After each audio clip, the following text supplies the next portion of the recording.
Welcome back, McCartney fans, to episode 150. Yes, episode 150 of Two Wow. Legs. Can you believe it, Tom? That's crazy, man. Crazy, crazy. I The am one of wheel the. keeps going. It just keeps going. We are up to Mm. 150. It's unbelievable. Anyway, welcome back. This is episode 150, and my name is Andy Nichols. And below is my co-host and the Two Legs founder, one of the Two Legs founder. And you might recognize him from his other show, Talk More Talk, a solo Beatles video cast that he does with his friends Kid O'Toole, Ken Michaels, and Joe Mayo. And that is Tom Hunyadi. And welcome back, Tom. Andy, good to see you, and looking forward to this discussion with a returning guest. Yeah, we're here and we're back for part 3 of actually the Best Friend series, examining John and Paul's relationship throughout the 1970s through periodicals and period pieces of literature that we have kind of gone through. And amazingly, we're up to episode 3 of this epic installment, and we have back on the show today Mr. Antony Rotunno of the Glass Onion on John Lennon podcast. Welcome, Antony. Hi guys, thanks for having me Hey, back. yes, thanks I for was being just here. I was just watching actually the other day. I watched about 10 minutes of the last time I was on, and I was quite aghast at some of the stuff I was saying in my general kind of negative attitude. I was actually about to fold Glass Onion. That's what we were saying before Yeah, we went on Uh, the air. Yeah. it wasn't quite an announcement, but you know. But no, right. actually, what turned it around actually was we did a show on John Lennon's books, the 3 Okay, books, including right, Skywriting by Word of Mouth, with Owen Ling, our mutual right. friend. hmm And I read the books, and I also got the John Lennon letters on audiobook read Ah, by Christopher Eccleston using his accent from Beatles Naked. No, Lennon oh, Naked, sorry, yeah, Lennon's Lennon. Naked. Right. That's because, and I was so inspired by the books, it kind of revitalized me a bit. So I've just announced to my listeners that we're going for another year. So Oh, I just great. started writing out. Yeah. Yeah, So yeah, Excellent. it's all going well. No, excellent. congratulations. And I'm glad that you're continuing, because I remember you did Mm, say that you were not really interested in continuing, and you had your other podcast as well that you were yeah. doing, and it's on top of everything else. So I'm glad that you're continuing. And part 3, I mean, incredible, of this incredible, dynamic, complex relationship throughout the 70s, which, Yeah. we're going to kind of get into the nuts and bolts of it here and kick it around with the 3 of us here. Right. But Mhm. but first we'll have a little short discussion about the Get Back Hmm. series, and Andy, we haven't had a chance to talk to you about this because there really is a sense that John and Paul are really trying to work together as a unit. You see a lot of face to face. You see a lot of personal conversations, specifically that hidden camera lunchtime conversation. But Mm. what are your general thoughts on your first viewing of the series? Highlights, Wow. lowlights. Yeah. Yeah, it's hard to sum up. I probably need about 4 hours to sum up, but yeah, I've watched it all through once, and I watched the first episode second time.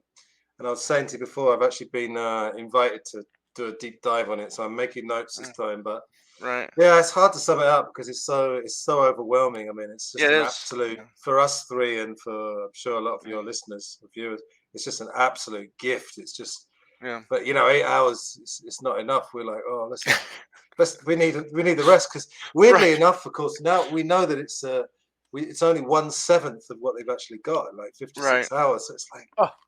it's still only scratching the surface. But yeah, Right. when I got to the end of it, I was thinking I'll never have that feeling of sitting down to watch it again. Because when I sat down to watch the first episode, it's like because I've hmm seen a few clips, but I waited a couple of weeks after it came out Hmm. just to let a bit of time pass. But yeah, it's hard to sum it up, but yeah, it's just amazing, really. I wasn't really worrying too much about the narrative. I was just lapping up what we were seeing, and I think in the first episode, it's a little bit jarring when the video and the audio didn't match up. But I mean, Yeah. that's a Hmm. very small criticism. I got used to Right. it, and I think I think the highlight of the first viewing was the rooftop. I mean, it just Oh, I don't Oh, know. of What can I course. say? Yeah. Yeah. Mm. was there anything? Was there anything in the series, Anthony, that you were like, "Wow, I did not know this before," or did not know that existed, or that had happened, or that was said? Was there any moments like that for you? Well, the thing is, I'd done all the Nagra tapes up to about 5 days before the end because Oh, they okay. appeared online, and Right. I ripped them, and then they disappeared about 5 days. So there was a lot of it that I heard, and I was really pleased they included that bit that I'd actually mentioned on the show where George has left, and then someone comes in Yeah. and says delivery for Mr. Harrison, and everyone cracks up laughing because it's just. But no, I think it's just the little things. It's like you're seeing George playing drums, and you Right. see George. I've never seen George playing piano when he's doing Old Brown Shoe. Yes. Old Brown Shoe. Yeah. And then it's just I think it's the little moments, because I think the highlights we knew. It was great to see more of the context of the Paul and George thing, Mm-hmm. because it's funny when you see them. I knew the argument was coming when you see them sitting opposite each other and they're both Yeah. wearing like orange or Right. yellow. Right. And I thought, Right. oh, I've seen that shot before. We know what's coming. We Right. know what this But it- is, right? But it was really good that they they branched it out and you saw it. And I'll Right. tell you one thing, I was surprised. I mean, I think, to be honest, in the Doug Solpe book, I remember there was something about, oh, these guys don't really communicate. But that moment where Paul said, oh, I'm very uncomfortable being the boss. And he's sort of saying, he's being very candid to George. It's like, well, I Right. always seem like I'm annoying you, or I seem like I'm telling you what to play, Right. but I'm not. So I Right. kind of would I'd contest the fact that they didn't communicate very well. They seem to be communicating very directly. Yeah. Exactly, and very calmly too. It's not like they're yelling at each other Yeah. about these situations. They're just having your basic Talking. conversation. One, I don't feel comfortable being the boss, or Yeah. George, like, I think I'll go now. And Yeah. he just it's just and John with his conversations, especially that lunch conversation. I mean, they're just having a basic, I mean, it's kind of a rough situation or a conversation, especially for Paul, because I mean, it's basically could be Paul's fault or for whatever for George leaving, but Mm. John, for John to say those things and to stick up for George, I mean, that was beautiful. It was really beautiful. Mm. It was too amazing, really, with that whole, especially that sequence with the lunch thing. Is they had such a relationship that they could speak so quickly that Mhm. before their even thought was out, they knew what the other one was They going to could finish reply each with. other's sentences. It was like Yeah. the speed and the quickness with which they both Right. carried that conversation, rapid fire. It was incredible because they just Right. knew where they were going to go with each other with the replies. Right. And I did find out from, I didn't listen to the long Peter Jackson interview that the other Yeah. guys did, but I listened to Yeah. the one on something about the Beatles. Mm. And he said that they were drinking most lunchtimes or most afternoons. Mm. So again, when you see like goofy stuff like the Yoko jam after George leaves, I'm pretty convinced that they were drunk watching that again. Or not like Right. not completely drunk, but they were just. I know. So I think part of the wackiness was they looked like they're all kind of half cut, but just Mm. enjoying. So I think I'm sure we'd all admit we're all guilty of over analyzing and taking little Oh, yeah. bits. Because imagine if that Paul and George argument had never been filmed and you never got the famous line, "I'll play whatever you want me to play." Right. It's only because it was filmed that we even know it happened. I mean, it's unlikely that someone would have remembered it and said, "Oh yeah, George said I'll play whatever you want me to play." So Right. Right. It's funny you get something like that, but then you also get from George, he's also complimenting Paul on his beard as well. oh yeah, You yeah, know? Yeah, it's kind yeah, of like, no hard feelings, but it's just a lot of, like you said, those small moments or those like yeah, one little lines from from each other. It's beautiful. yeah. And even just, I mean, this is a silly example, but did you ever know that Paul smoked cigars? Like, Not I, No, cigars. I'd never heard that at all. no, And he's never. he's smoking those little ones, but then I'm sure one Right. of the days he's got like quite a big fat cigar, like first thing in the Right. Well, morning. they all were smoking Well, stogies. They all yeah. were. I wonder Oh, if were that they? was Right. just the influence of Michael Lindsay Hogg, though. Yeah, maybe. You Yeah. know, Could have been. Yeah, Yeah. because we saw that he was right from the get-go. He was smoking cigars. So Right. When as soon as he walks in, he's lighting one up. yeah, But I think what's so strange about it, in a good way, is that you've got Michael Lindsay Hogg in the film. right. So you've got. So he made a documentary, and now you've got a documentary that's got the maker of the original documentary in it the whole Yeah. time. Right. Right. I think it was just a very surreal experience, but a great one. And like I say, I'm on the second watch, and I feel like the first watch is like trying to get used to the fact that it's There. there. Right. It's, I couldn't really it's- take it all in, so I'm looking forward to seeing it again. So, how many times have you guys watched it? Twice. I've once all the way through, and then the first episode I watched again. So I still want to watch all of them all over again. But Yeah, the I thing will is as I well. I need to be alone in the house, so I can listen to it as loudly as I want to. Yeah, you don't want all You these know. casual Beatles fans, Yeah, exactly, interrupting you. And, exactly. The and wife's got let to me be out ask of you the one house. thing. Well, Yeah. let me ask you one thing though. It's Do you think the general public are interested in 8 hours of the Beatles? Because I think we're in the bubble, aren't we? I mean, like I say, Right. for us, we can't get enough. 8 hours isn't enough, is it? Right. But I'm just wondering, do you think they've recouped their money, or do you think it's been a hit with the general public? It's hard to know, isn't it?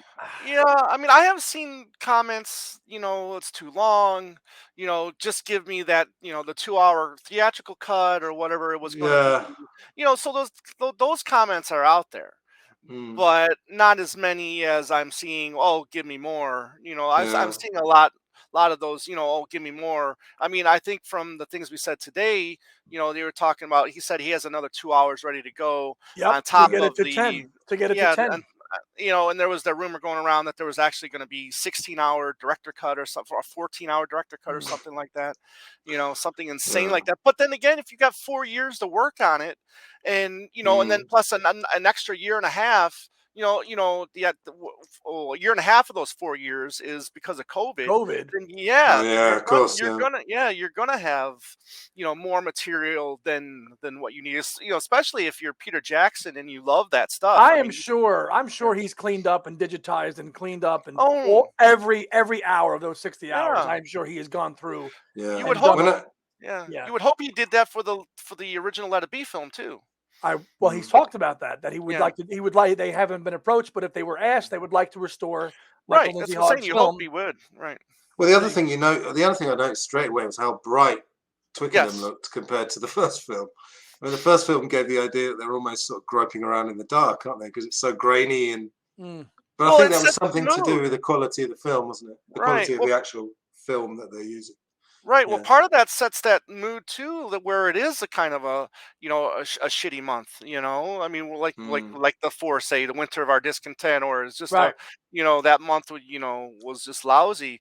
Because you can't make music at 8 o'clock in the morning. Yeah. It just sets the picture sets that mood yeah. to go along with those comments for sure. I think also the Lennon remembers, the Rolling Stone interview. Those Right. quotes have been used by everyone and just taken Mm, as read, haven't Sure. they? Even though he more or less reversed a lot of what he said a few years right. later. So he said, "Oh, the crappiest, shittiest music, eight Right. o'clock in the morning." He's always exaggerating because it was more like Yeah.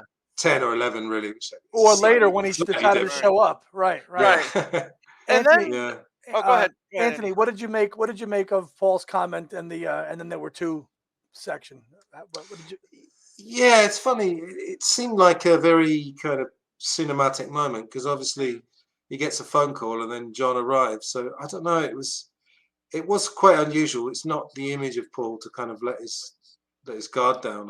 Right. Well, actually, with the discussions we've had, he actually does let his guard down much more than he gets credit for. But yeah, he kind of Yeah. when you see his face and they kind of stay on his face, he does look like it's weird. I kind of could see like almost he had the eyes of him as a teenager, and then he's got the Yeah. beard and the hair. Do you know what I mean? He's had Right. all those years of experience, but he Right. suddenly looked like a child, In, or in, like a in, a, teenager. in a second, look at his life flashing in front of his eyes in a moment like Yeah, that. It really was. yeah, It was just such a important moment in that whole series. Was that moment? I mean, mm, just me like, oh, what? yeah, Yeah, and then you get the bit where you're almost in a way when you're a Beatle fan, you're almost hypnotized or trained to believe that John was just a heroin addict throughout that whole month, mm, and then mm, he's not participating, he's not bringing in the songs or whatnot. But then when you actually see the visuals, mm, you see him engaging with Paul, you see him interacting with stuff. I mean, you realize that was just not necessarily the case the whole time. yeah. And Yoko has incredible patience to sit there, Yes. virtually silent. If that's actually what actually happened, Right. she's sitting there. You've got amazing patience. Right. Yeah. Just sit there reading, what was it, the Beatles' complete The, works or the something. That complete was works or funny. something like that. Yeah, That's that what I was mean. pretty funny. These are those great bits, just those little moments, because Right. they're just being relatively normal people rather than Yeah. big superstars. Exactly. They have a Exactly. cup of tea, and there's a lot of wine, isn't there? They seem to be A drinking a lot of lot of wine, A wine. lot It of seems like wine, beer, tea, beer. beer, Yeah, tea, cigars. toast, everything. I think you actually see John smoking a joint there at one oh, bit do as you? well. You know, Right. I think that I was wouldn't be episode surprised. 2. You know, so but yeah, I mean, all in all, this was just an amazing 3-episode arc, and I just can't wait to watch it again. And Yeah, hopefully, me we'll too. get the home media version of it with more hours as well. You know, Yeah, 56-hour cut will be fine. right? Take it. Take it. Hey, We're Yeah, done. listen, you produce maybe 2,000 of them, they'll sell. You know, people will yeah, they buy it. would. Yeah, they You would. know, you Yeah. do a limited run of 2,000. You know, you charge a couple $100 for the 56 hours. You know, it's done, sold. But yeah, I think the public, the casual fans, you're right. They need a 2-hour cut. I think they definitely go to the cinema and watch that. I mean, I Right, would probably as right. well, just to see it at the Yeah. cinema, obviously. But I yeah, I think a lot of that, a lot of the meetings, a lot of the in between chatter, the stuff with George Martin, and I think what was it, Dick Brown, Dennis O'Dell. I mean, a lot of that stuff in between Dick the Rowe. cuts. Yeah. Yeah, thank you. Yeah, Dick y- James. Dick I'm sorry, James. Dick Thank you, James. Dick James. Thank Yes, you, Thank you, thank Anthony. you. Yeah, I mean, the casual fan's not going to care anything Mm, about that stuff, you know. mm. So yeah, give them the rooftop, and then give them an hour and a half or so of the best bits, Yeah, make Mm. make and make then a make a commercial version for the yeah, masses, and then let's have ours. Yeah, and Yeah, then if they become a super fan out of that, then they can always go back and watch the like go on Disney yeah, Plus and go watch whatever yeah, you. Yeah, go watch it. yeah, and just exactly. finally, talking about small moments, I remember this from Nagra when I listened to it last year. George Martin says that Alexis, Magic Right, Alex, called him. Like, who would ever think that Magic Alex would have George Martin's phone number? Like, Right? it's just these little things, you know. It doesn't mean right, anything to a casual fan, but it's just weird. right, Like, I had no idea that he would have George Martin's phone number. What would they right. ever have to do with each other? I don't He was know. the one key player. He was the one key player from that moment in time that actually you don't see in this film. You I don't thought we see might him, see, Yeah, right? what he talked about, but I thought maybe we'd see him at some point. yeah, Whether That would the have been great, you know, right. That'd been really cool if they just, if they're in Twickenham, and then you see another shot of the Magic Alex in of Savile Row, putting the with studio his together. right. That would have been oh cool yeah, to see this Right. hodgepodge stereo, Yeah. the whole yeah. Just system that like just plugging couldn't in even work. wires like everywhere. Yeah. Exactly. Right, which didn't Oh, even work. where does this wire go? Like, That would have been cool yeah. because they talk about it. They put the text Right. overlay that they had to work over the Mm, weekend Right. to install to get all the equipment in from EMI into Savile Row because Magic Alex's stuff was crap. Right. yeah. Just like just like the prototype guitar that he put Oh my! together. Oh yeah. Bass guitar. Oh my. It just looked like a toy. Looked like a Right. toy Yeah, It guitar. did. yeah, I did. Yeah. Absolutely. So, but Yeah. yeah, Anyway, good stuff. Yeah, good stuff. Yeah. mm, So, yeah, Andy, best friend, part Yeah, 3. yeah. So we're gonna kick it off here with January of '74, and I think Anthony's got a quote mm. to kick us off at the beginning of January of '74 with John, I believe, right? Yeah, I'll show you the camera. I'll show it to the camera. I got this last year for his 80th birthday. Very Ah, impressive beard, as you can see. yes, yes, '69. Yeah. yeah, Yeah, very much. August '69, I think, was when the beard was at its height. But no, Hmm. there's lots of Enemy and Melody Maker interviews. So, yeah, January '74. All we got is, yeah, I miss Paul a lot. It's been a year since I've seen him. Of course, I miss him. He's an old friend, isn't he? yeah, So it's one of those typical kind of John in a good positive frame of mind with Paul. Just yeah, he's an Yeah. old friend. Because every single one of these interviews I've read, they just always say, "Oh, what's your relationship like with Paul?" And he has to say right, something, and sort of through gritted teeth, probably. right. So Well, I mean, he gets asked that a bit, but nowhere near nowhere near as much as are the Beatles getting back together, because it oh yeah, seems of like course, yeah, every other interview is yeah, Well, asking. because it was so nice to see because they had spent so much of that 1970, 69, 70, early 71 period being so negative. So actually, you hear him mm, actually speaking positively about his relationship with Paul, Right. especially towards like the end of '73 with that, or in that clip, the old. I guess we're going to talk about it later. The old gray whistle test with Bob yeah, Harris. He's Mm, very, very positive about all this. So it's just so refreshing because it was so negative. right. So at that time. Yeah. it's a relatively short time, though, isn't it? Really, Yeah. 71. Right. Yeah. Actually, Before not the a It long, is. Yeah. long space of time. But I was saying to you before we got started that Lennon Remembers interview, the Rolling Stone, everybody seems to have just taken that at face value, including Ray Coleman when he did that book, Right. you Mm, know. Yeah. and Philip Norman too, probably Philip Right. Norman. Yeah. Yeah. for sure. You know, with his Mm. book Yeah. Shout. Yeah. Yeah. So that's Yeah. January, and then we go to March. Really, is when they meet up, right, Tom? Yeah, we got John's in California at this point in time. Um, he's been there for a little while. He's now working. He's working with Nilsson doing the Pussycats record, and then we finally get a meeting between Paul and John. Now, Anthony, you did an episode on this Toot and Snore in '74 bit with our Mm. Who was that frenemy. with? Yeah. Who was that? With our I'm trying. frenemy, our friendly rival, if you Ah, will. Sam, good old Yeah, Mm. Sam. Sam, and Mm. you know, this was just more or less because he was also doing that, but then he was also, correct me if I'm wrong, he was also doing these Sunday night jams at his place too, at his beach house, I believe.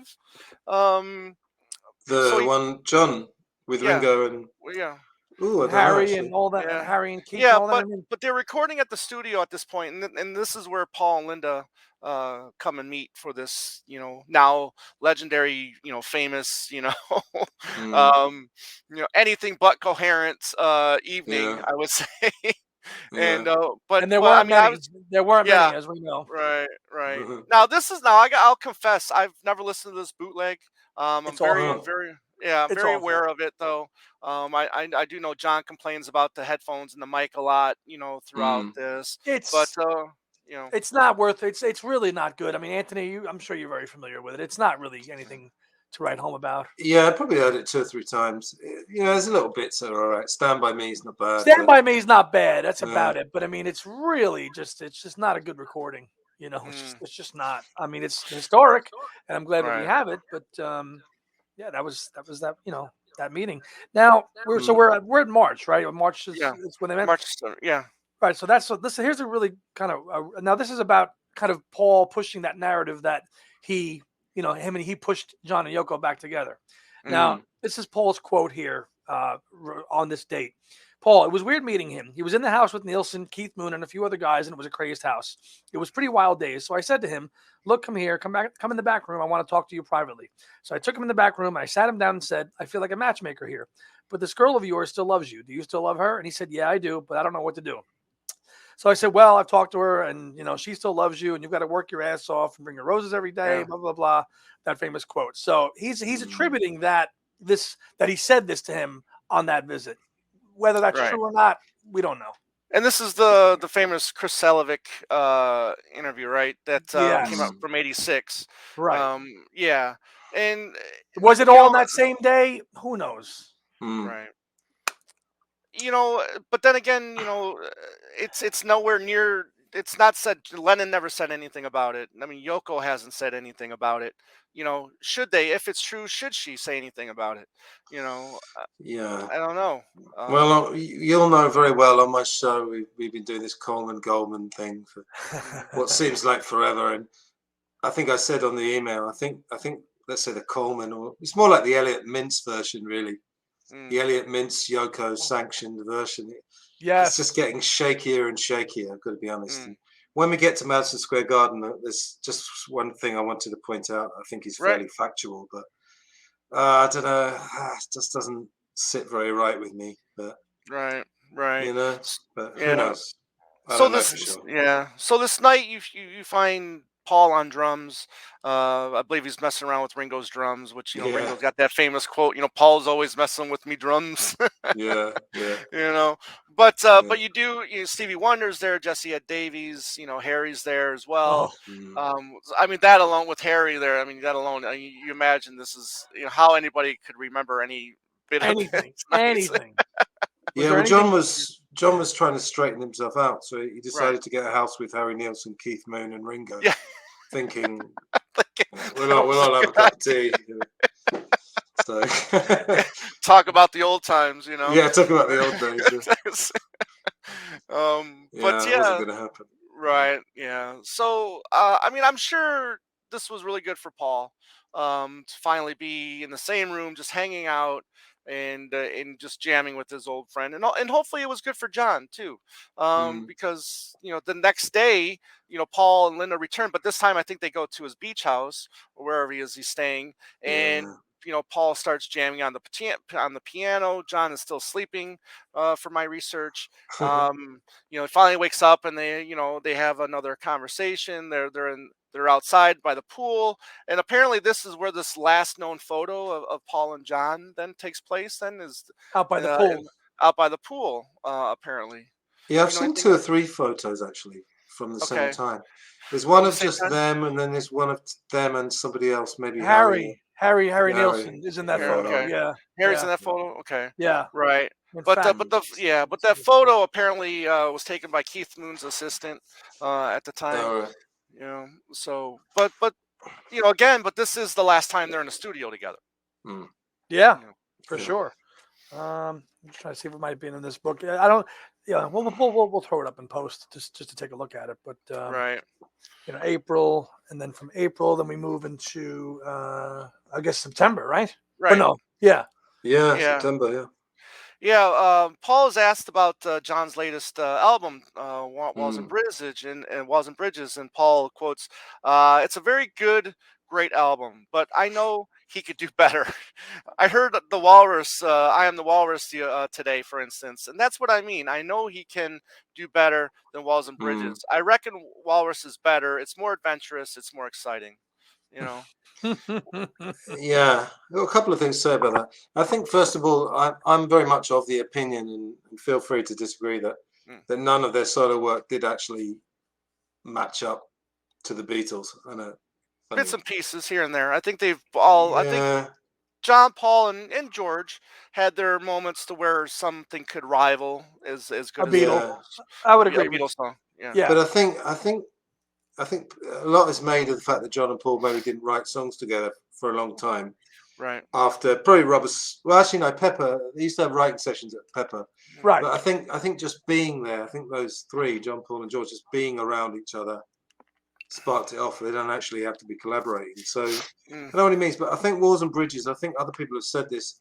I think the fact that John said himself, oh, it's the work of a semi-sick craftsman, that kind of has influenced people to think not great of it. I think Walls and Bridges is really good. I mean, Yeah. yeah. really good. No, I love Walls and Bridges, So absolutely. do I. Yeah, yeah. Um, But I think what happened was when John got back together with Yoko, he kind of made a conscious effort to sort of almost whitewash that period. Like May Pang gets written out of the narrative, Right. yep. and I think he probably talked it down for that reason. But no, I think Walls and Bridges is stellar. Yeah. You don't hear Paul talk too much about John's output really during any of this Mm, period. Mm, He comments. He comments about Imagine, a little bit, but you don't hear Paul really get into the nitty gritty of John's music. Say like John did with Ram. Just mm, did. yeah. Or yeah, does John has that comments? Well, Paul will make a good album when he's scared into it or Like, something like yeah, like that. yeah, I think, yeah, John Yeah, was very complimentary about Band yeah, on the Run, but you don't hear Paul, going track by track analyzing, Sometime in New mm, York City or Mind Games or Walls and Bridges, which he listened to it. They listened to each other's records, of course they did, but it oh would just yeah, be for nice sure.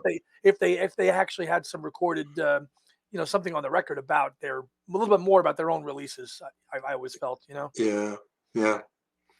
but yeah. I think Interesting. it's a Yeah. good album. Yeah. Yeah. What do you think Um, about those 2 days? Oh, sorry. Just to go back, Anthony, to the 2 days with Toot and Snore.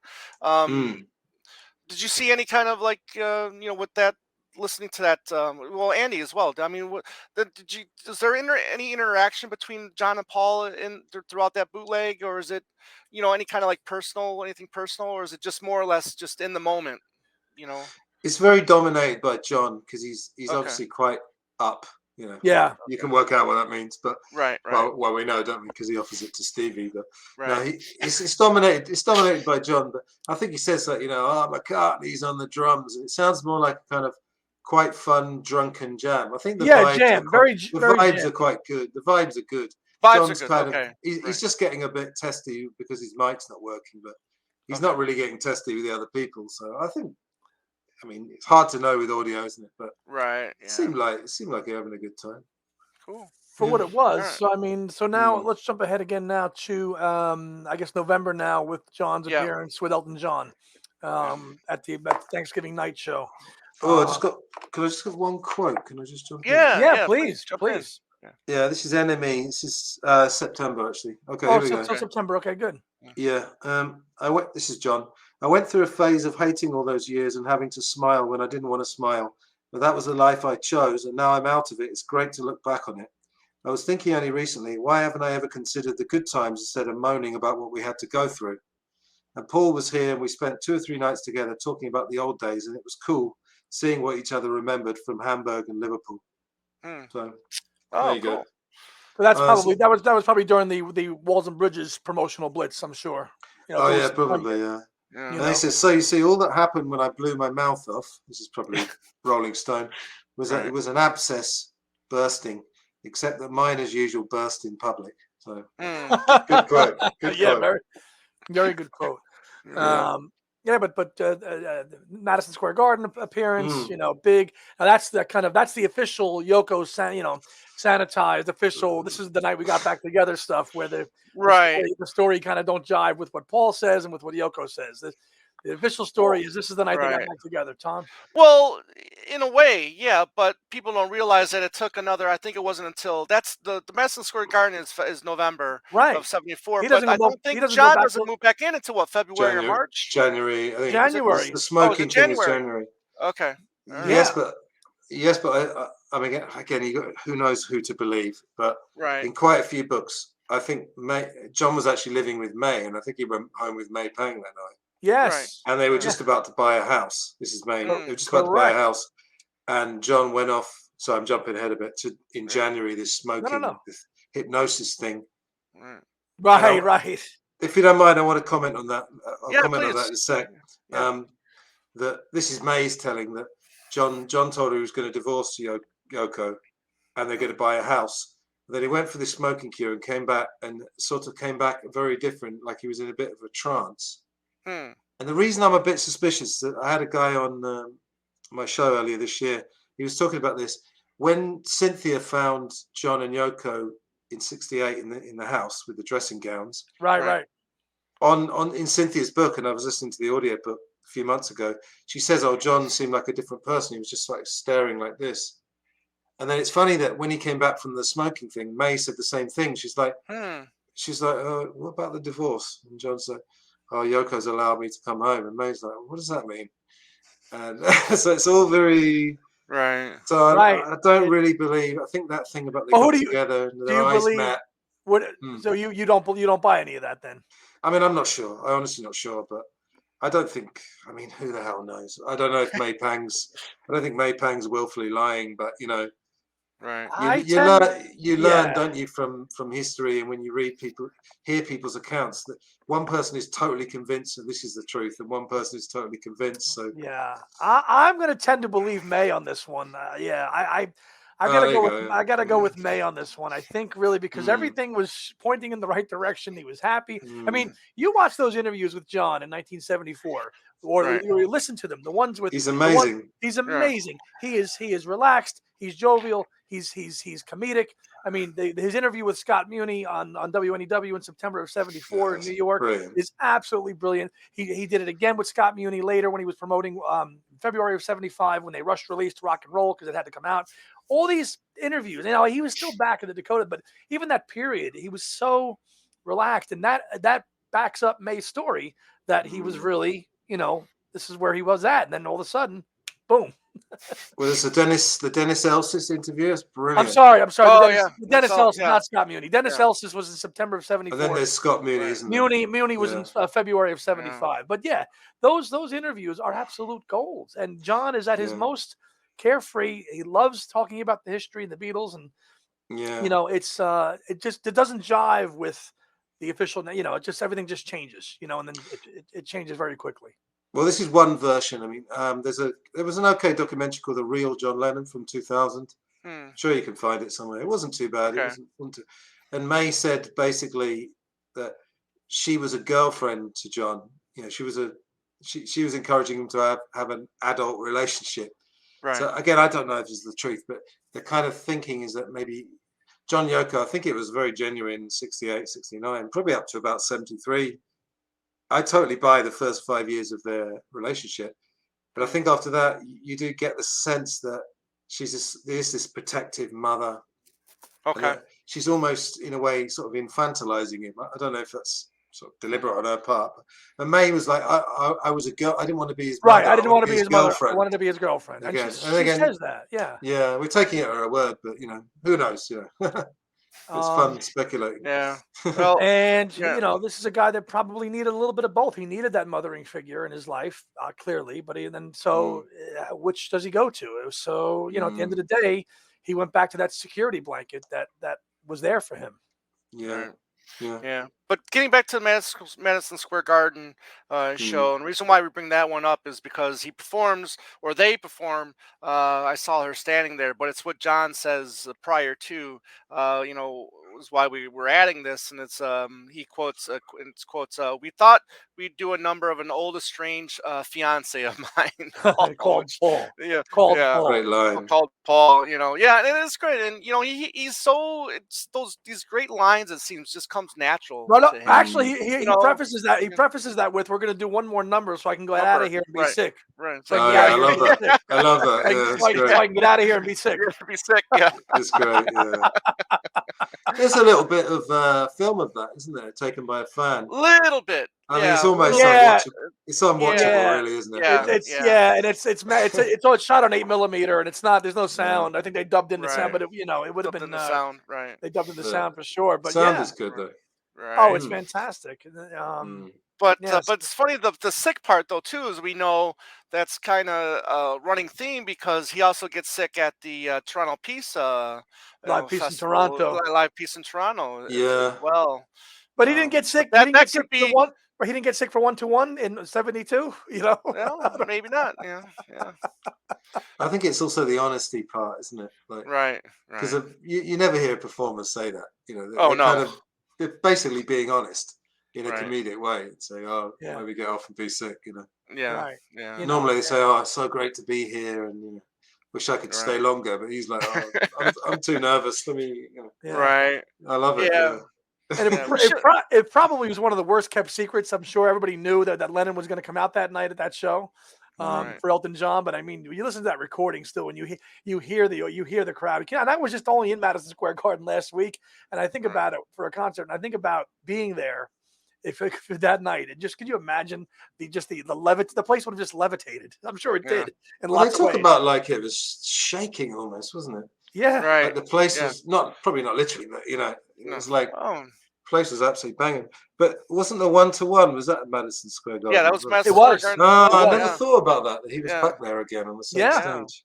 Yeah, he was back there again. So that closes out really. And then 74. Oh, actually, it wasn't in our pre-show notes, but I did want to bring it up. Of course, at the end of 74, you've got the whole mess of the dissolution of the Apple contracts when they were supposed to meet up. Right. and Paul flew in and Right. and George John- is there. George is there. Right. This is December of 74. So this is only a few weeks after this concert.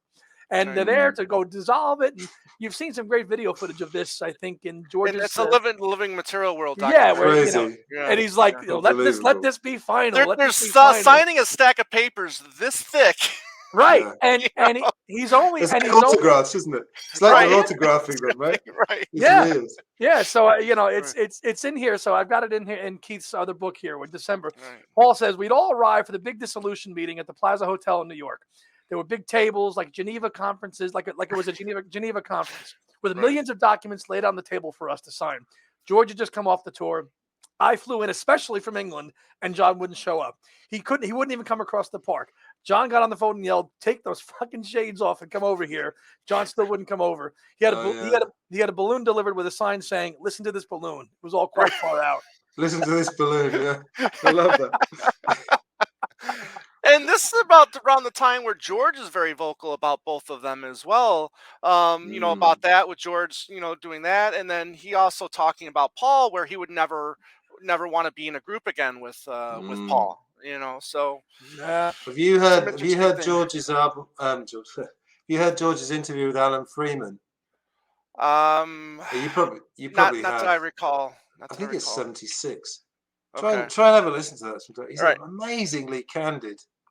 Is he? He's he's saying, oh, I don't know if it's that interview saying, oh, Right. John's a great guy, but he's also a real bastard. And he says to Paul, oh, my guitar. It's the one where he says my guitar playing's gone terrible because of Paul McCartney or something. Wow. And he says it in a really calm way as well. Right. It's a bizarre interview. Well, George had kind of But, gone through his own little period there of darkness, at the end of the Dark Horse tour and his Yeah. voice, His marriage. his Yeah, marriage, and is over. then really in '76, I think George kind of rediscovered himself a little bit and kind of found himself again a little bit with his music and his attitude, and he's just much more jovial, and his attitude Yeah. at that time. But it's still, the relationships between the two aren't great. John's pissed off at him because of the I Mean Mine. Well, that was later. book. That was Yeah, later. later. But Yeah. but the attitude, I agree. He seems more cheerful then. And he still makes his smart ass comments about Paul throughout Yes, the rest of his life as well. he does. Yeah, I That's think the one about the guy was like, oh, talking about Broad Street, and talking about he was redoing Beatles songs, and George's like, well, maybe because he can't write any more good songs or something like that. yeah. Right. Yeah. Man. By the way, I just reread You Never Give Me Your Money. Oh, great Oh, book. by Yeah. Peter I was Doggett.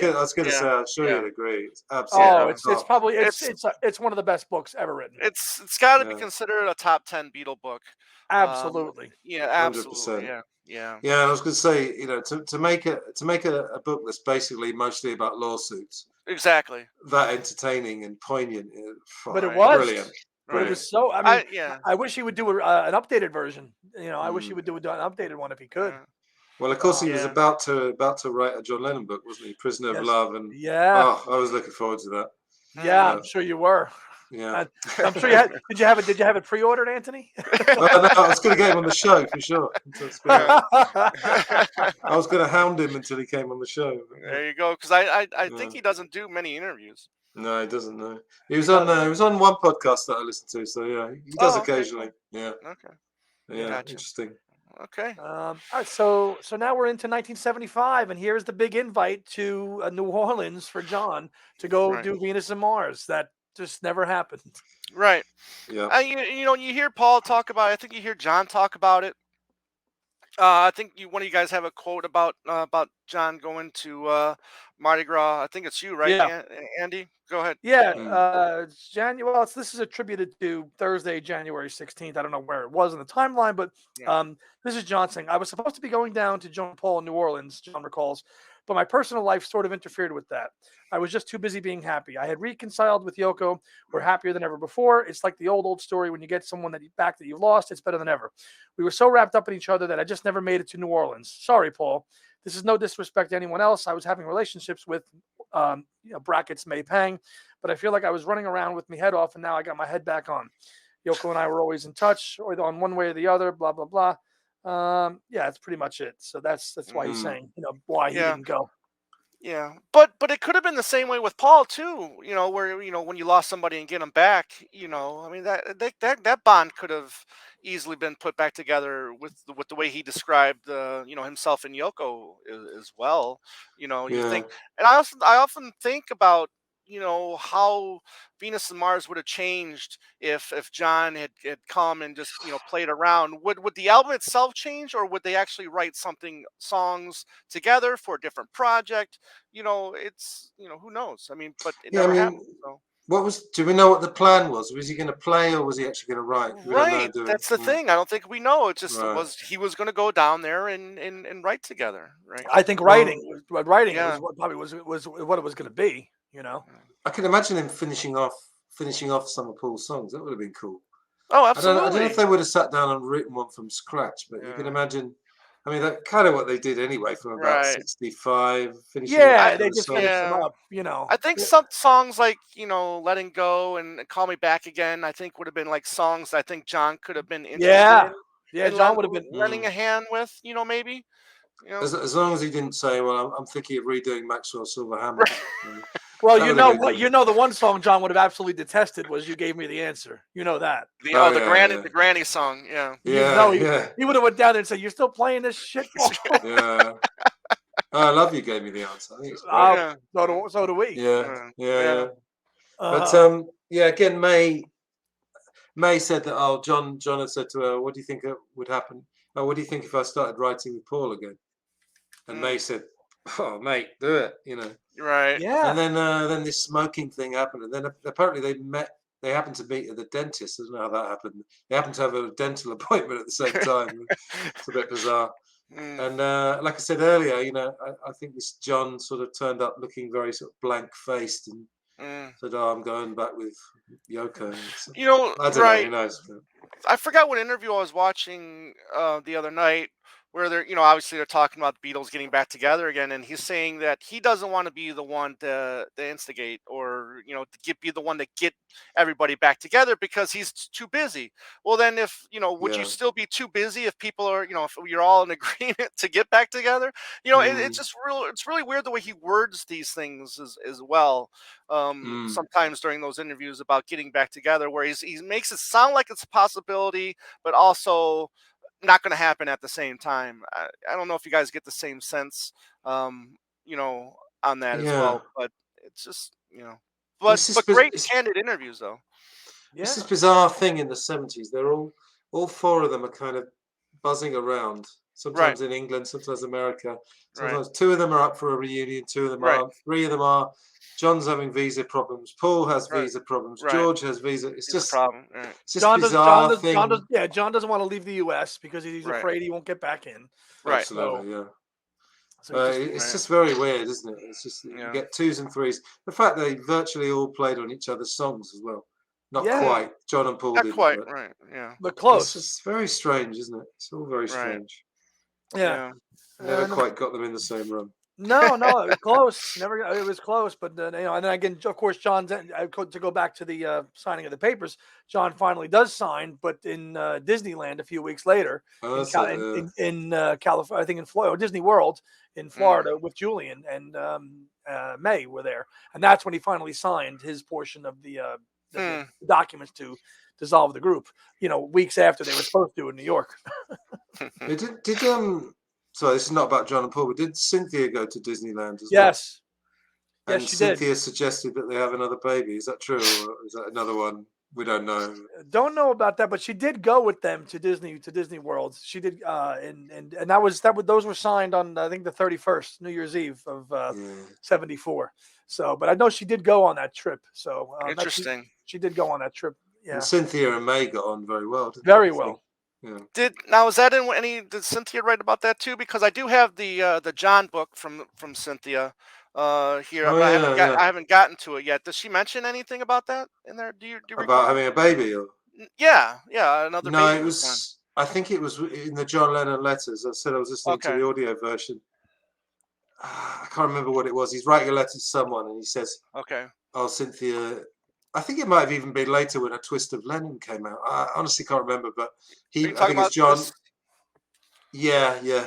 Okay, Yeah. right. Try and listen. I can send you the audio files because I bought the CDs. It's Okay, fantastic with Christopher Eccleston reading it. okay, Brilliant. cool. Is it? Really Oh, good. I'll okay. have to look for that then. Okay, cool. Yeah. Thank you.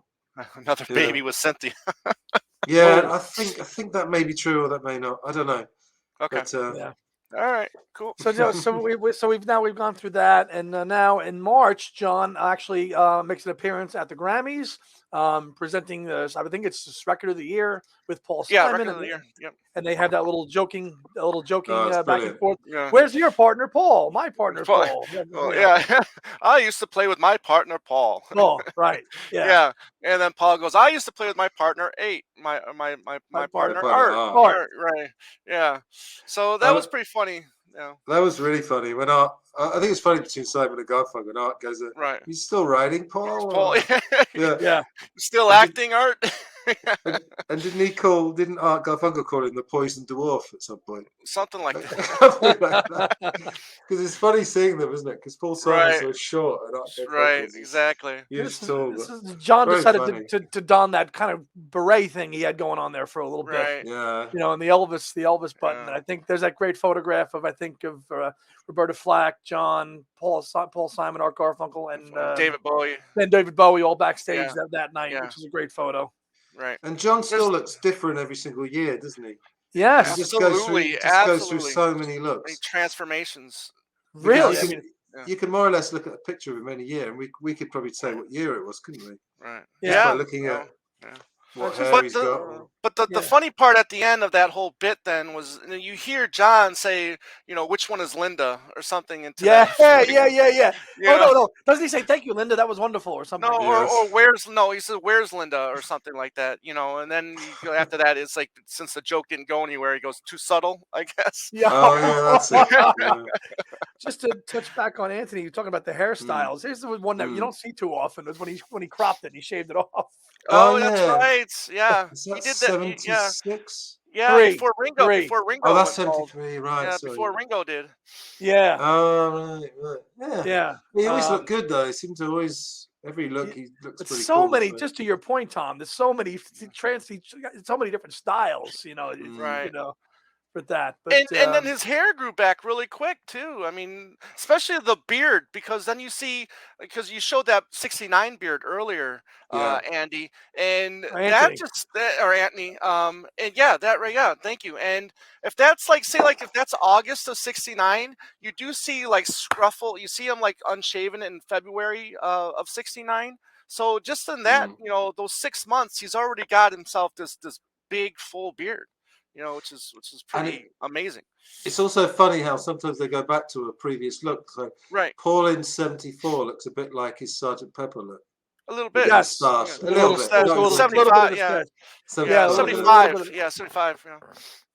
So they seem to 74 all experiment a lot, didn't they? with their looks for sure. Yeah. Right. But moving on after the Grammys, Mm. then John does an interview with Whispering Bob Harris on the Mm. Old Grey Whistle Test, which has been around forever.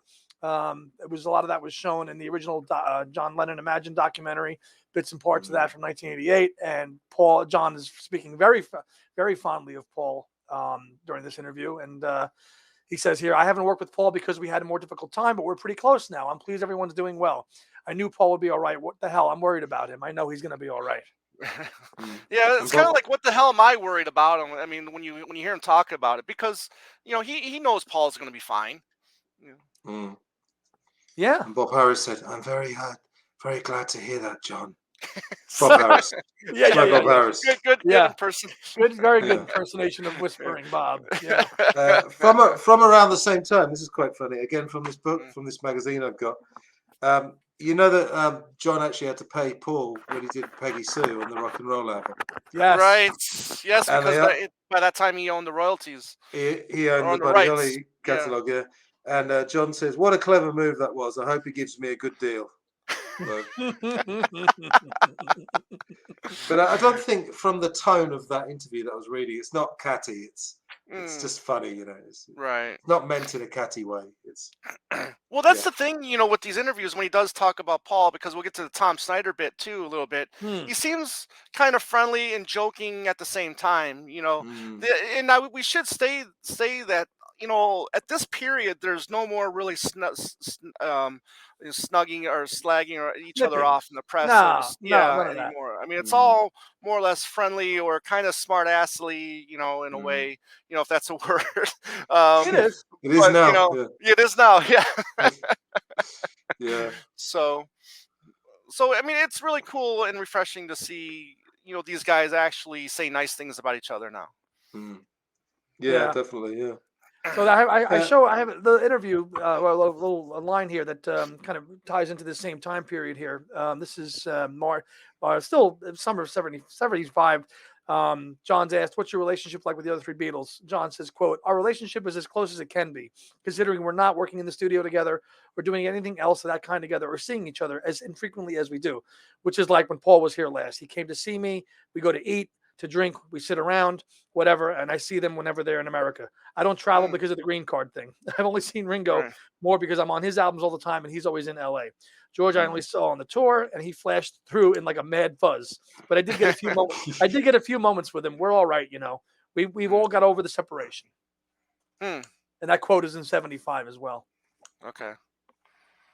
Gotcha.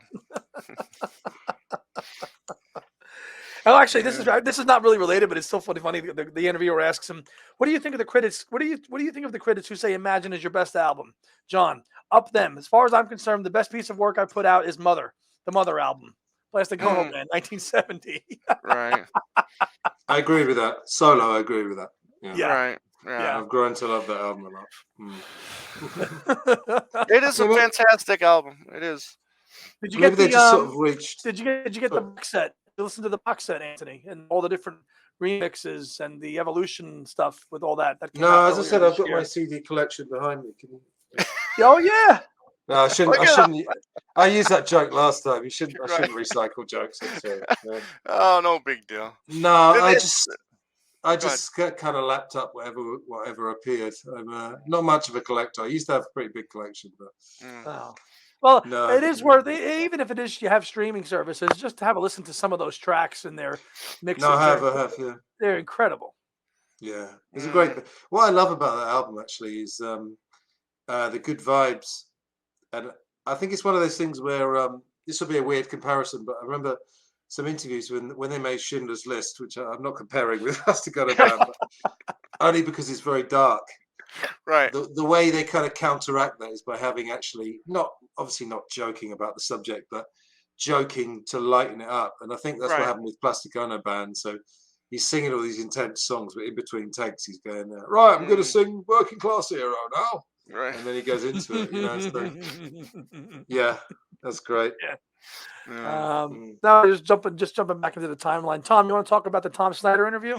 Yeah, it's because look, it's not a bad interview. It's actually again kind of candid interview from Paul. I mean from John. Nothing earth shattering, but Tom asked an interesting question about how you guys can be friends.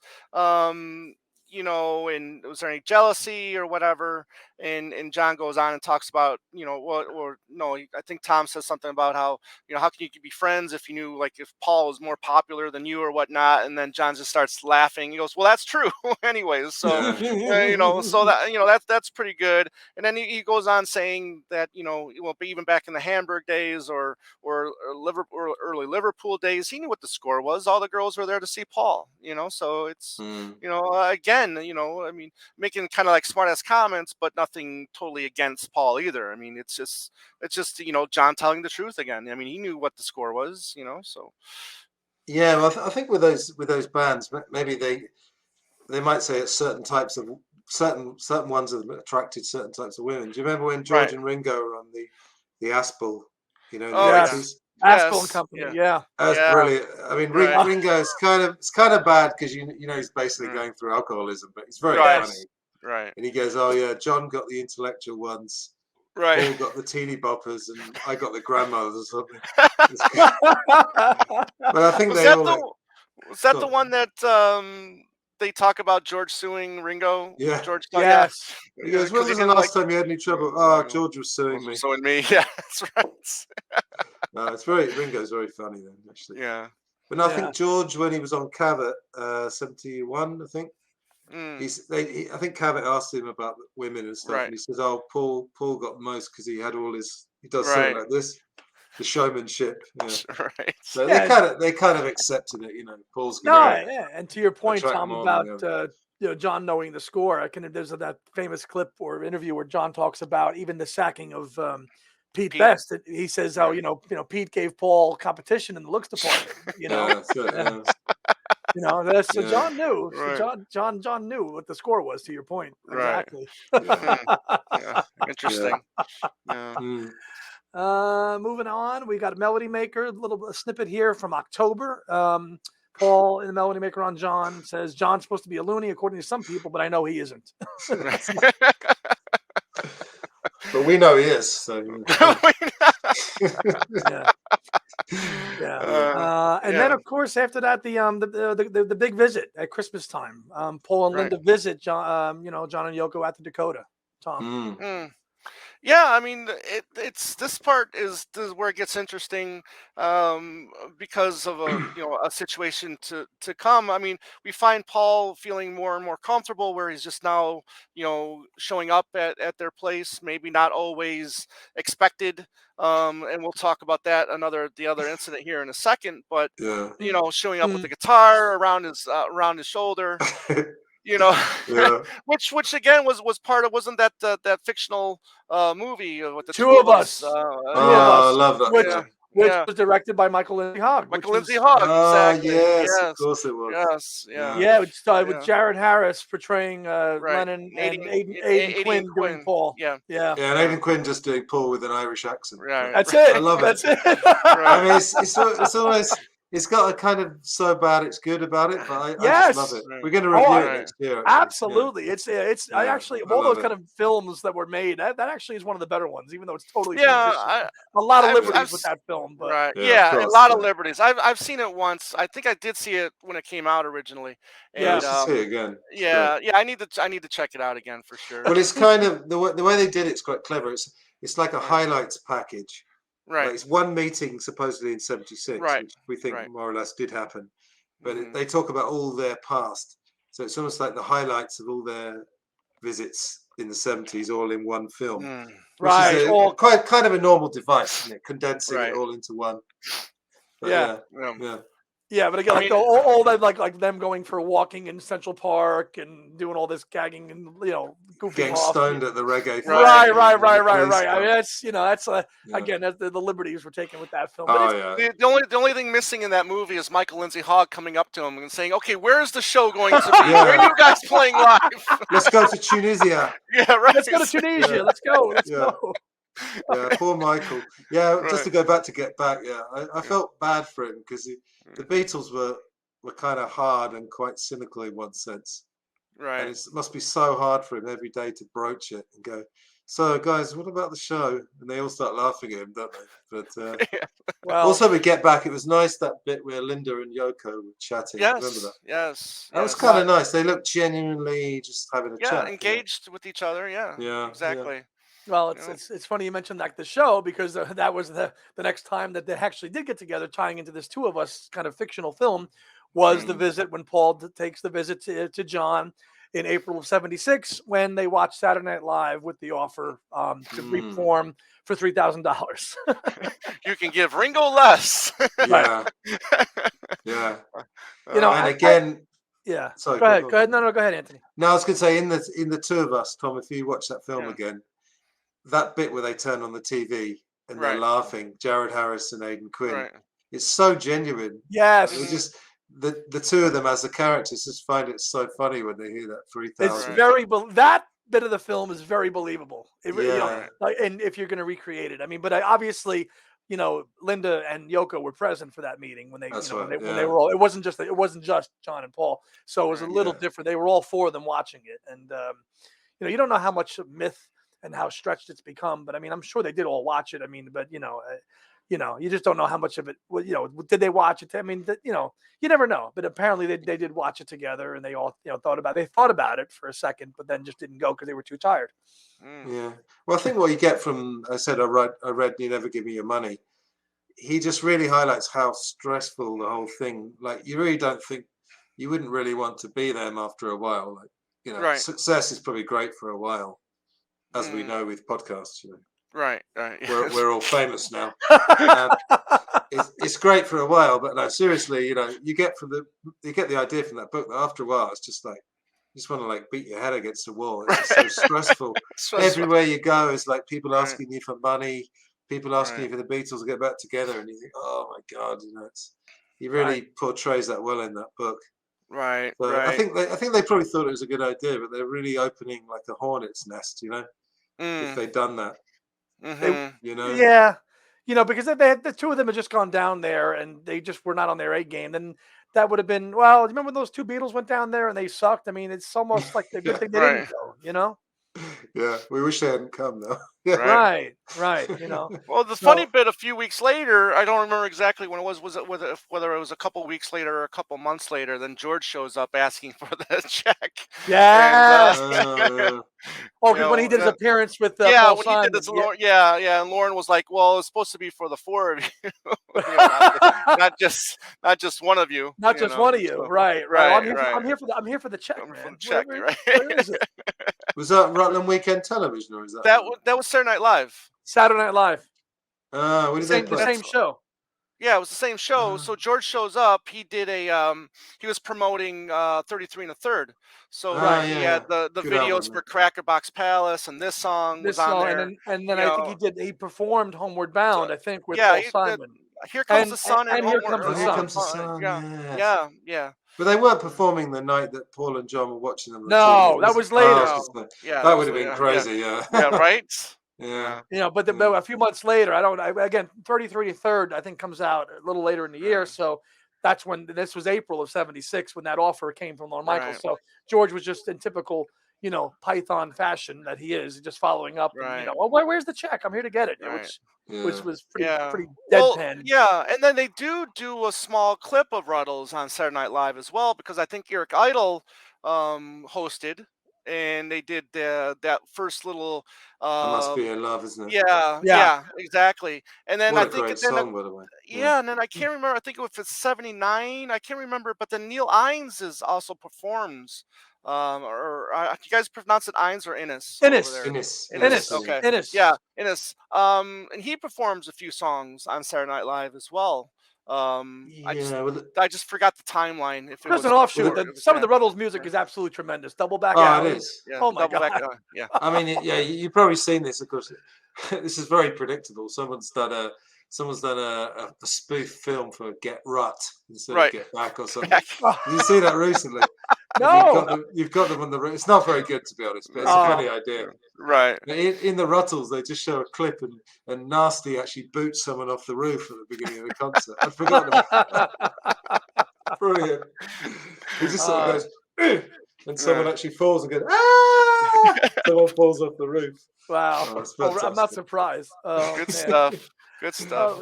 Yeah. Circling back to where we were. So they did Mm. that. They didn't go with it, but the very next day, Paul goes back to see John again. But then John kind of just turns him away and says, "Look, man, it's not 1956. You can't keep Yeah. coming back." Come back. Yeah. And he is quoted. I think he does make some quotes there after that, just saying it was like no hard feelings. It was just, I'm raising a kid now, and you just can't show up Yeah. whenever you want to. Right, Yeah. right. It's not, I have a kid now, and this is Right. it's a little different. And I know Paul was probably hurt by that, but it's, Yeah. it was just wasn't going to. They were at different stages of their lives at that point. Right. And Paul, Yeah, I think. Paul was in New York for the Wings Over America, and Right. and it Well, wasn't. yeah. Mm. But John seems like one of those characters that he could be like really nice one day, and then the next day might be very standoffish. But to him, Yeah. it was just normal. Because there's a really interesting quote. Obviously Ringo did the Magic Christian with Peter Right. Sellers, Yep. and you can imagine Peter Sellers was quite a strange character, Oh yeah. quite difficult to get to know. And Ringo said a really interesting quote. He said, "Peter and I would have a really good working day. We'd go out for a drink. We'd have a really good time. But then the next day, he'd be completely aloof." And Ringo said you'd have to start again every day and build the bond back up, and then it would disappear the next day. And it could there's a bit of John Lennon there, this kind of very Right. mercurial, complicated character. So Well, there's definitely that awkward scene with him in the second Get Back episode where John's oh yeah, kind of like Oh making a yeah, lot of these off-ball quotes or oddball yeah, comments, and then just Peter just doesn't looks like he doesn't know how to respond to them. yeah. It's quite interesting, isn't it? Right. Peter Sellers is a very strange character. There's a good Arena was a documentary series in England. Mm. Did a great one on. I think it's called The Real Peter Sellers. It's Okay. really interesting. He's a very complicated character. Oh, Probably imagine. yeah, it seems like it. Yeah, but some Yeah. great work though. That first, Yeah. I love that first Pink Panthers movie. Oh dear. Well, Doctor Yeah. Strangelove's one of my favorite Well, films ever. that's a great great one. film. Being Great there one. is Being there is good. fantastic. Yeah. I tried to watch The Party, couldn't get into that one. I don't know if you've yeah. seen The Party or not, but Just when I was a kid, yeah. yeah, Just remember yeah. the birdie num num. right, I just right. remember that bit. Yeah. Yeah, but Doctor Strangelove, it was, and Lolita as well. Oh yeah, of course, yeah. He's got a great character in theirs too. So Yeah, I'm lucky enough to be invited on film podcasts. Actually, I've done a load. Yeah. Obviously, I've got my own one, but right. a friend of mine invited me on there loads of times a week. Oh, excuse Yeah. me. No, it's all Turn right. your phone. Turn your phones off, children. I'm actually I'm a considering. teacher. Yeah. I'm actually considering doing one on B films, because I'm a fan of B films as well, and you just don't see a lot Mm. of chatter about some of these great B films of the 70s and 80s. And I don't know when I'd be able to do it, but I'm just, I'd really like to do it too, because I collect. I'm a film lover as well. I collect a lot. Matter of fact, one of my a brand new film from the 60s that I'm really looking forward to is coming out, Bedtime Stories, which was the original Oh, yeah. Dirty Rotten Scoundrels. That's right, with Um, David you Niven, know, right? yeah, yeah. So looking forward to seeing that, because Well, I'm a huge Brando fan. Ghosty and I did a massive two-parter on Yes, Brando. We yeah, did nearly 4 hours in the end. yeah. That's crazy. And we were saying before we could easily do a Brando podcast, but I've already got Oh. 3. I can't, we're already doing 3. Yeah. I think that's enough. So Right. Cool. anyway, yeah. So we're moving ahead closer towards the summer of '76 here, wrapping up in May. While in Detroit during a tour for Wings of America, a reporter Right. asks Paul, "Will John be appearing with you in New York at Madison Square Garden?" And Paul answers, "Well, I know he wants to come to the show, but I don't know whether he'll play. Just wait and see." So we don't know if John actually told him, "Yeah, I'll be there," which he might have. Right. We don't Right. know. Mm. We Do you don't know? know, but no, we don't know. But then again, that same thing came up in the 76 Rolling Stone here. Mm. I don't know why I put it away. But I love this. I love this cover of Paul and Linda Oh, on that the one, yes. 76 issue of Oh Rolling yeah, yeah. He Stone. looks very Yeah. young, doesn't he? Yes, he does. Looks a lot Yeah. better than the 73, which he looks a lot older on here for some reason. Oh You right, know. yeah, yeah. Yeah. But he talks about that well too. I mean, the guy that's conducting the interview, um, and they're talking about Paul. I mean, they're talking about John showing up, and he's kind of like frustrated with the conversation, to where he's like, he calls up John, "Are you gonna come?" And then John's kind of like in the way, "Well, I'm asking about, should I go or whatever." It's almost like he needs approval in order to do something. At this, Ooh. and I this is wonder who he John. needs. I wonder who he Approval needs for approval right, from, right, Tom. yeah, Interesting. Yep. and Paul's kind of getting frustrated about it, so it's like, Paul, John, coming, are you coming to the show again? Talking to John before the tour, I'm saying to him, well, are you coming to Madison Square Garden?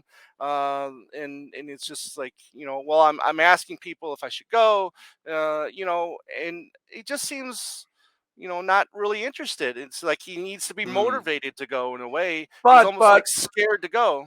But of course, 2 years prior, or a little bit less, he goes on stage for an encore at Elton John. John, right, right. Mm. But this Now, is different, though. This is a Beatle. This is another Beatle.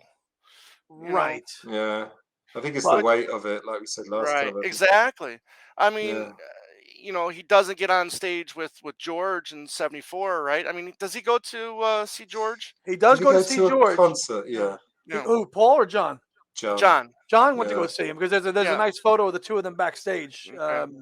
for one of those tours, one of those Right. shows that George did. Right. Um, Mm. so it's again, I think he felt pressure to go, and he was like, well, I want to go, but I'm not sure if I Right. should go, and Right. Right. Yeah. I So think yeah, it's really the weight interesting. of it. Mm. Yeah. it is a sobering thought to think that after this time, though, they did not see each other again. I mean, for that was it. I mean, Mm. they spoke and corresponded a little bit, but and Right. we'll get more into that when we do episode 4 of this.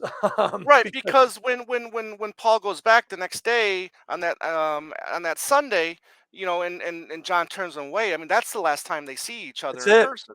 That's Oh, That's is it. that it. right? Yeah. Yeah. Yeah. It's, Sad. so that's it. So that's it. And you just obviously John, obviously once he got his green card and they traveled and they spent a lot of time they spent their summers away in Japan. So I mean, and Paul obviously in the throes of Wings at that time. And there's, I mean, a little bit of, I'm jumping ahead a little bit, but there is some cool sound clips there of Paul talking about, I think it was Tom Snyder in 1980 when they asked him Right. about, and this is like about a week before he was killed, right? And they Right. asked him about, have you talked to him? And he's like, well, and kind of Paul didn't really give a ringing endorsement of communication that he had with John Mm. recently. I don't know if you guys have seen that recently, but it's not a clip where Paul's like, yeah, everything's hunky dory, and he's like, well, I phoned him a couple times, but he just doesn't seem to want to talk to me, and Right. that's like pretty late, and so I know that kind of gets a little bit skewed here with Paul's narrative of, well, we patched everything up and everything was fine. Now, watch that. Right.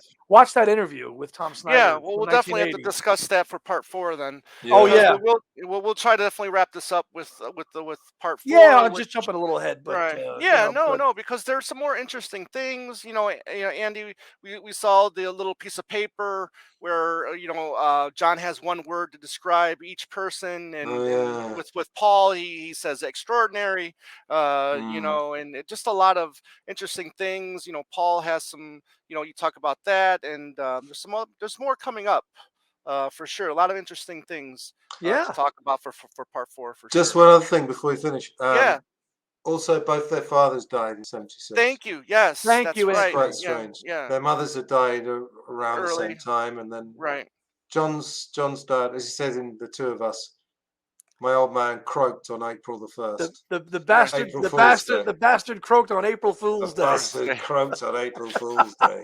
You're right. And when did Jim McCartney die? That was Roughly. while he was on tour in America. It had to be Paul. May. It had to be May Yeah. or June. So after. Yeah. It was after that. But I mean, again, little details about John too. I think it's pretty well John that John did take care of his father's final expenses there and his care, and he did I think financially make sure that he was okay at the end there, towards the end of his life. I think that was in one of the books. I think one of the sisters' books. I think Julia Baird wrote about that in her book, that John did kind of take care of all those things for him towards the end. Did he go to his bedside, or did he ring him? No, he phoned him. I phoned him, right. He phoned him. Yeah. Trying to see Jim the date here he died. for Jim. Yeah, I think it was. I want to say it was June, because Paul was definitely here in the States for that tour, and he didn't go back and he couldn't. Right, It's he just, couldn't. the timing of both the passing of their parents is so oddly Strange. strange, and that that it links them together. It really does. But obviously, I'm not gonna. more service is paid to their mother's passing because than their fathers. If in the history, there's not so much written about their dads being that. Their mother's passing is what's bonded them, the two of them, Right. early on. Not so much their fathers, but that's really kind of takes us to the end of part 3, really, for this episode. Fantastic. Yeah, fantastic as well. Go ahead, Andy. You sure So, sure we're only going to be doing 4 parts? We might have to do. Listen. Could be post 1980. We could do a post. That could be episode 5. No joke. Okay. So, no, Anthony, would you please tell us where to find your podcast and your other podcast that you're also on? Yep, got 3. So Glass Onion on John Lennon is obviously the main one at the moment. Life and Life Only and Film Gold, available in all the usual places. Awesome. All the usual places. All the usual places. Yeah. No, this is Music, Stitcher, Right. and I just hit 100,000 views for Glass. Yes, congratulations. A proud moment. Yes. It's actually a bit more because that doesn't include Spotify and it doesn't include YouTube. And Right. Tom, you'll be pleased with this. One, our Riding So High talks. Right. I've actually got something like 3,000 hits on YouTube, but you never know how much of the video people have watched. It's the only problem with YouTube, isn't it? But, well, you can go into the analytics and it'll tell you how much they watch. I'm not sure if I want to though. Maybe I don't want the answer to that. Right. No, that was a lot of fun appearing with you, talking about that wonderful book. And I sent it to Joe Gooden, who I totally respect. He doesn't want to do interviews either, but he listened to our review, so he was happy with that. Great. Oh, cool. So yeah, it can be going strong. Got lots of other episodes. We've already got a few in the can for next year. So. Oh, excellent. That's great, and I'm so glad that you did decide to continue with A Glass Onion on John Lennon, because it's a great show, and you cover such a complex person so well. And Tom and I are just thrilled that you wanted to continue this little series with us. It's a little more in depth than just two guys just talking. We kind of get into the meat and potatoes of it here with these two, and no better to have on than you with your podcast. So thank you for that, You're welcome. partner. Yeah. Merry Christmas. Are we all finished for the year now? Have you got another show before Christmas? Well, we've got. Well, here, let's just end this real quick, and then we'll get into that. But yeah, we can. You find us on Twitter, Instagram, and Facebook at Two Legs Podcast. You can email us at twolegspodcast@gmail.com. The website twolegs.com. Was it twolegspodcast.com? Podcast.com. Yep. Yeah. And then the YouTube channel where we're really, putting a lot of focus on Two Legs, a Paul McCartney podcast. Please check us out there and subscribe. It's growing. We're almost to 900 subscribers. So thank you there, and thank you for everybody for watching last week where we had Norman Maslow, who has a great channel as well. We talked about the 50th anniversary of wildlife, and that was a lot of fun talking with him. Next week we're going to have our year-end review where we're just going to talk about the products that came out this year, our thoughts on the year that was Paul in 2021, which this year has just flown by again so quickly, like they all do, it seems like. But Andy, thank you for everything that you do, brother, and appreciate everything. Absolutely. No, thank you. And for Yeah. Anthony and for Tom, I'm Andy, and thank you, everybody. And we'll see you next time.